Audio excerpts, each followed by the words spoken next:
जगत गुरु राम भद्राचार्य जी इस वक्त हमारे साथ में। गुरु जी, काफी उत्साह का माहौल है पूरे देश में ही नहीं पूरे विश्व में, क्योंकि आखिरकार 22 जनवरी का दिन जो है वो आ ही गया। हमारी प्रतीक्षा पूरी हो गई। प्रतीक्षा के समय बड़े प्रतीक्षा के क्षण बहुत ही उत्सुकता और विकलता के होते हैं, और जब प्रतीक्षा पूर्ण होती है तो बहुत सुखद अनुभूति होती है। हम लोगों ने 550 वर्ष तक प्रतीक्षा की, लाखों हिंदुओं का बलिदान हुआ, और वही बलिदान आज वरदान के रूप में रामलला जी को ले आ रहा है। और लंबा इंतजार जो है आखिरकार खत्म होने को है अभी। और आप तो वहाँ अयोध्या जा भी रहे 22 जनवरी। नहीं, मैं तो संघर्ष में भी था, आंदोलनों में था, जेल गया, पुलिस के डंडे खाए, नजरबंदी की, सब कुछ तो किया। और आपकी गवाही जो है काफी अहम मानी गई। ओ भगवान की कृपा। तो आप रामलला को कौन से रूप में देखते हैं? बालक रूप में। उसी प्रकार जैसे एक आचार्य अपने छोटे छोटे नन्हे मुन्ने को देखता है, मैं उसी प्रकार देखता हूँ। आज भी मैं अपनी सेवा जो करता हूँ, मेरे जो राघव जी सरकार, मेरे सेव्य रामलला जी, उनको मैं अपने बेड पर ही सुलाता हूँ रात में, मेरा नियम है, उन्हें दूर नहीं करता। तो आप रामलला को राघव जी क्यों कहते हैं? कोई खास उसके पीछे कोई हाँ, कारण है। क्या कारण? बाल रूप में राम जी को राघव जी ही बोलते हैं।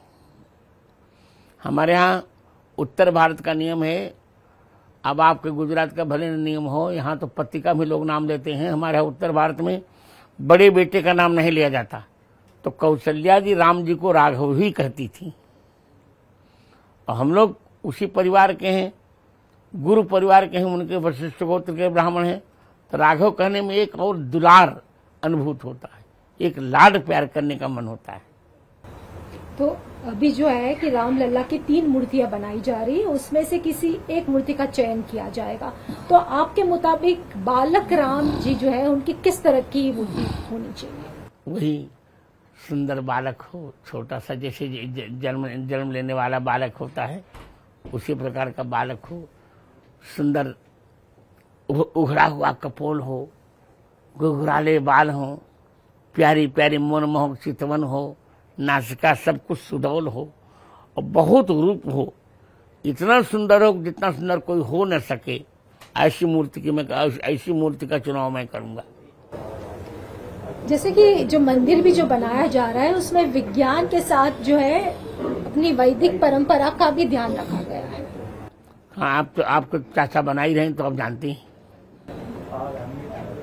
जैसे कि मंदिर जो है काफी भव्य बन रहा है, आप तो खुद जा ही रहे हैं, तो आप कब दर्शन करेंगे? मैं 22 को ही करूंगा। और कोई खास पूजा करेंगे आप रामलला के जब दर्शन करेंगे? पूजा तो करूंगा ही, मैं पूजा कर भी रहा हूँ। मेरे यहाँ तो सबसे बड़ा उत्सव हमारे अयोध्या में मेरा ही हो रहा है। 1008 कुंडी हनुमान यज्ञ हो रहा है, 2100 ब्राह्मण अनुष्ठान करेंगे, और बहुत खर्च किया जा रहा है, लगभग अरबों रुपयों का खर्च हमारे यहाँ हो रहा है। इतना बड़ा उत्सव किसी का हो ही नहीं रहा है मेरे अतिरिक्त। और यहाँ अमृत महोत्सव भगवान राम ही मेरा मना रहे हैं, क्योंकि उनकी गवाही, मेरी गवाही ने उनका निर्णय दिलवाया था, इसलिए।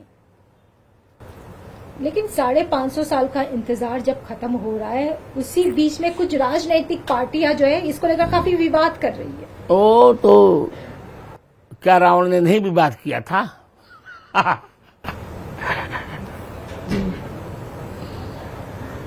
कई सारे उठपटांग से बयान भी आ रहे हैं। उत्तर दे दिया मैंने आपको वही पूरा। कई सारे जैसे स्वामी प्रसाद मौर्य जी तो कुछ और ही बात कर रहे हैं हिंदू धर्म को लेकर। वो तो पागल हो चुका है, सठिया गया है, छोड़िए, लेट हिम वर्क।